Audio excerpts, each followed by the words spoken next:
ప్రేక్షకులకు నమస్కారం. ADN news TV మనదర్శి మన local channel. ADN news TV ప్రేక్షకులకు నమస్కారం. వార్తలు చదువుతుంది మీ ప్రసన్నారాం.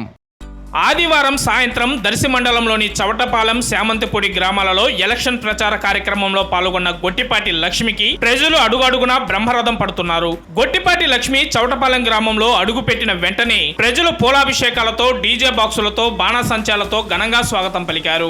మహిళలు డీజేలకు డ్యాన్సులు వేసుకుంటూ పండగ వాతావరణం నెలకొల్పారు. ఈ వాతావరణం చూసి వైసీపీ పార్టీకి వణుకు పుట్టేలాగా ఉంది అని టీడీపీ శ్రేణులు అనుకుంటున్నారు. ఈ కార్యక్రమంలో గొట్టిపాటి లక్ష్మి మాట్లాడుతూ, నేను దర్శి నియోజకవర్గంలో మొట్టమొదటి మహిళా అభ్యర్థిగా వచ్చినందుకు చాలా సంతోషిస్తున్నానని, మన చవటపాలెం, చామంతిపూడి గ్రామాలలో అభివృద్ధి గతంలో మన టీడీపీ ప్రభుత్వం మాత్రమే చేసిందని, ప్రస్తుత వైసీపీ పార్టీ హయాంలో ఎటువంటి అభివృద్ధి జరగలేదని ప్రజలకు ఒకసారి గుర్తు చేశారు. ప్రస్తుత వైసీపీ పార్టీలో అభివృద్ధి అనేది ఏమీ లేక జనాలు ఎంతో ఇబ్బంది పడుతున్నారని అన్నారు. గొట్టిపాటి ఫ్యామిలీ ఎప్పుడు ప్రజల పక్షాన ఉండే వాళ్లే కానీ ప్రజలను దోచుకునే వాళ్ళు కాదని, అది ఒక్కసారి మీరు ఆలోచించాలని ప్రజలకు తెలియజేశారు. 2024లో టీడీపీ, జనసేన, బీజేపీ అధికారంలోకి వచ్చిన తర్వాత దర్శి నియోజకవర్గంలో తాగునీరు, సాగునీరు, రోడ్లు, రవాణాల అభివృద్ధికి ఖచ్చితంగా కృషి చేస్తానని, 100 పడకల ప్రభుత్వ ఆసుపత్రి ఏర్పాటు చేస్తానని, ప్రతి కుటుంబానికి మెరుగైన వైద్య సేవలు అందిస్తానని, మన పిల్లల భవిష్యత్తును గుర్తించుకోవాలని, మీరు ఇదే ఉత్సాహాన్ని మే 13 వరకు చూపించి ఓటు అనే ఆయుధంతో తెలుగుదేశం, జనసేన, బీజేపీ పార్టీల దర్శి ఎమ్మెల్యే అభ్యర్థిగా తనను,